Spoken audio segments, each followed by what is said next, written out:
Welcome back to Sledgehammer Horror, guys. I am Ken Sledge. And I'm Ashley Sledge. And let's talk horror. So today we're doing our review on You'll Never Find Me. It's a Shudder original.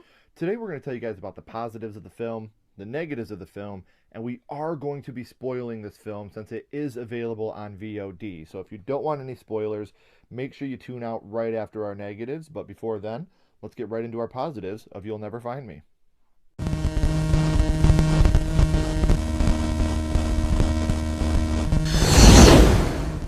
So the thing about this movie is the soundtrack and the score together really do enhance the film. It takes you from one point to another point using the soundtrack, but also using the score. And this has a way of developing both of those together. Sometimes you have a really good score to a movie with a lack of soundtrack and vice versa. This uses the soundtrack and the score together to really heighten everything. Yeah, and they have a particular song that plays, and you just know, like, every time it comes on, like something's going down. Something isn't right. Yeah. So considering that there's a lot of feeling of you're uncomfortable, you feel unsettled, you don't really know who to trust in this scenario, and it's only two people really for the most of the film.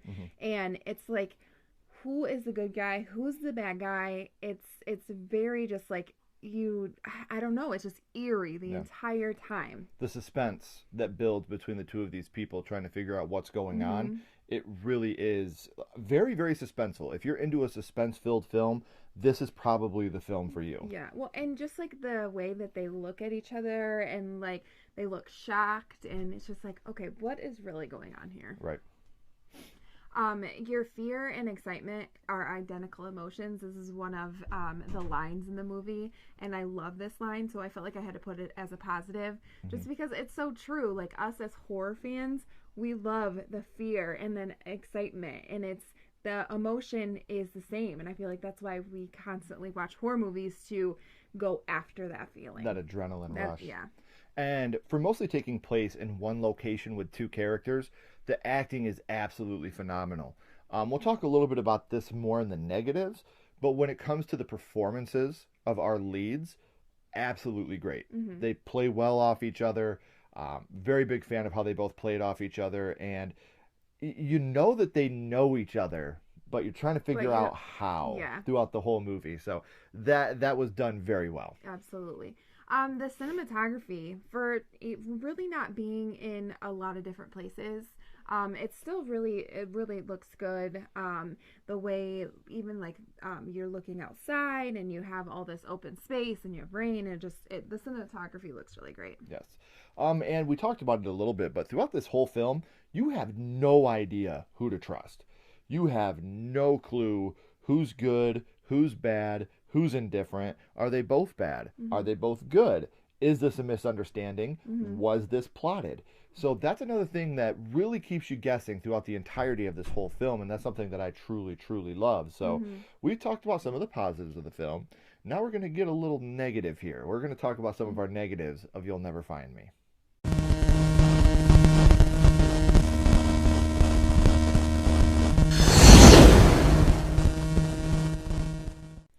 So some of the negatives, everything that this man does is kind of a red flag. It's like almost unrealistic. Like anybody would just stay and keep this man company because of just the things that he does and just the way that he portrays himself, I guess. Like he, tells her to take her shirt off so he can dry it for her.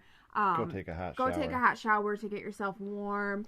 It seems like a lot of red flags, and I feel like I would have been out a long time before any of that. It's not like one or two. Every single thing this guy does is a red flag. Yeah.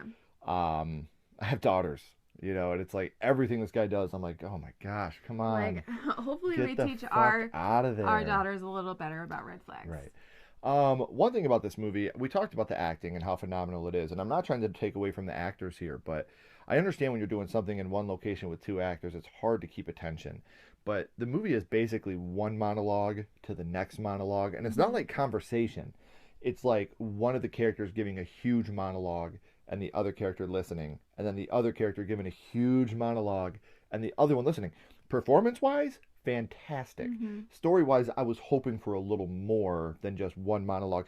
There's films like Phone Booth that take place mostly in one spot that are fantastic films that keep you interested the whole time. And it's just not one person giving a huge monologue and then the next person giving a huge monologue.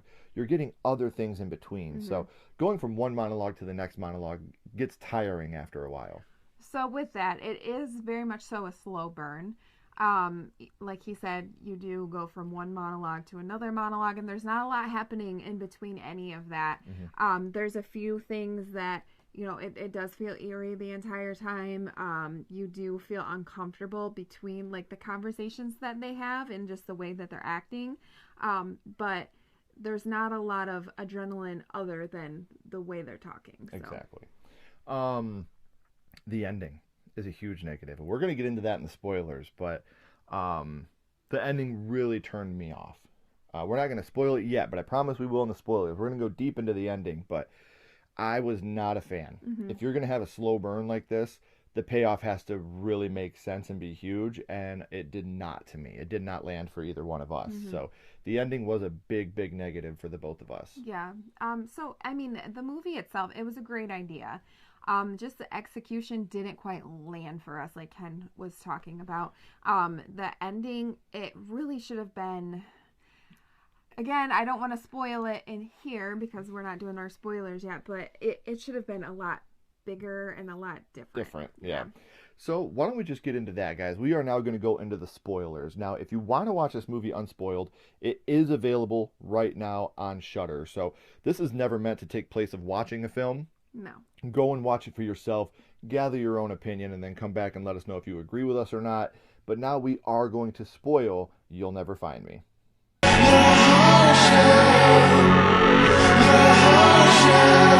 Okay, guys, so now we are going to spoil this film. So like we've said a couple of different times, if you haven't seen it, go watch it and then come back and check this part out. So there is a scene with all of the women. So the red flags, we caught on to the red flags because he killed a bunch of women. He is a woman killer. He is, and it's very unnerving. Just he's, you know, kind of going back through all the women that he has murdered. They're all like in the trailer with him at this point. And it's very unnerving. And I mean, it sucks for him, but like you reaped what you sowed. Yeah, you did this. And seeing all the different women in the trailer and him realizing who they are. And he kind of has flashbacks of what he did to them. Yeah. And you know, there is a funny moment where she is kind of catching on to his red flags, and he makes her a bowl of soup and he gives it to her, and when he walks away, she pours him into his boots, the soup into his boots. And they're later sitting down at the table, and he's like, I would offer you to pour you another drink, but you never touched your first one. I do have a nice pair of runners in the laundry if you'd like to pour your drink in the runners. I feel like this is where he was trying to make her laugh, trying to make her comfortable. Gain her trust. Yes. Yeah. So that's where, you know, you're finally realizing, at this point, even you as a viewer are like, oh, you know, maybe he's not. Maybe he is an all right guy. He's just lonely. So, but yeah, we know better now. We do. He is a killer of women. Yeah. So there is parts that don't really make sense. So, like we talked about, he just say who she is. He already killed this woman. This is in his imagination. Like he's imagining all of this.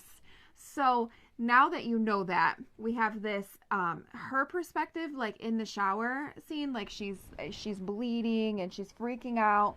It's like she finds the dead body in the back room. Dead body in the back room. It's just like none of that really makes sense because she should know who she is. And not only that, everybody, all the other dead women knew who they were. It's not even that. Like, she's not real. She's a hallucination of his. Yeah. So why are we watching his hallucination go and do things throughout the house from her point of view? And like we just said, the whole movie is a hallucination of his. What he does is he poisons women with GHB and kills them. And like he's telling her, like, 2 ounces will shut all your muscles down. 4 ounces is enough to... 5 ounces was enough to take down a grown man at a certain weight, and you've had 8. And you've had 8 ounces.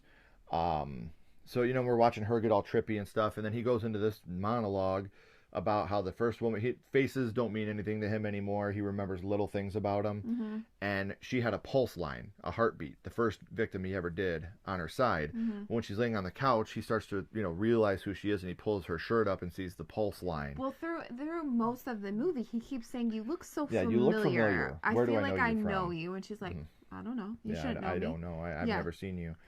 And she's shady too. Like when she shows up, she's like, "I ran here from the beach." She's barefoot. And then she keeps telling different stories like, "Oh, I was at the bar, I was getting drunk, and then the next thing I know, I was here." Well, I feel like she's going through all the different women that he has killed. Like she was the representation until we see all of them. Right. So like I said, the whole movie being a hallucination resulting in his suicide. His hallucination, she's holding a liquor bottle up to his mouth that the GHB has been dumped in. Well, obviously it was a hallucination. It was him. He drank it. He walks outside, looks down and sees the empty vial of GHB. He starts laughing. He walks back inside. He falls down and dies. And that's how the movie ends.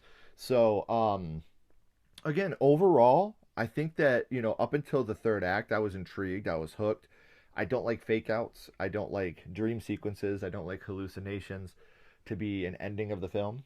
Yeah. And so, like, that really did bother me, that the whole film turned out to be a hallucination.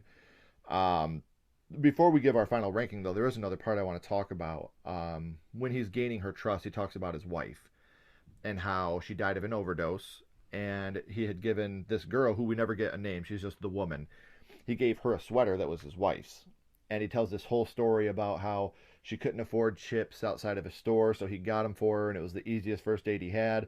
Come to find out, it's the girl that he had just killed. Yeah. So the guy knows how to spin a yarn. He knows how to make people feel for him, to trust him in order to get closer and kill them. It seems like he's just this only old man that really does just want some company, but really he's not. Yeah, he's not. He's a murderer. This murderer that murders women and gets a kick out of it. Right.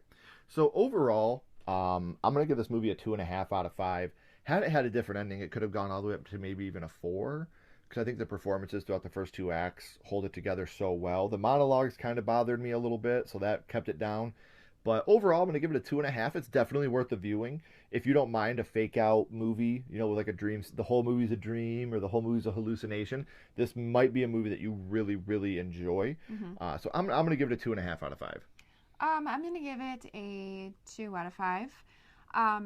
I feel like this is a movie that you could put on at night during like a snow, not a snowstorm, like a thunderstorm or something like that.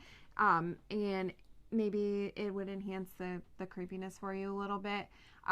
It's not really fun. Like there's nothing really fun about it. It's very dark. But yeah, the actors, they're really good. Like they do definitely draw you in. Right. Even with the monologue after monologue, like you're drawn into what they're saying. So yeah, I'm going to give it a 2 out of 5. All right, guys. So let us know down in the comments. Did you see You'll Never Find Me? And if so, what are your thoughts on the film? What are your take on the ending and how is this his guilt coming through? The stuff with his father, also there's a little subplot about his father being on a respirator, which kind of comes into play at the end. Yeah. So what are your thoughts on the film? What are your rankings on the film? We really like to know what you guys think. And thank you so much for watching. If you haven't already, please like and subscribe. It helps to build the channel more than you know. And follow Sledgehammer Horror on social media. Our links are down in the description as well. But until next time, keep talking horror. Stay who you are. And we'll see you guys soon. Bye, guys.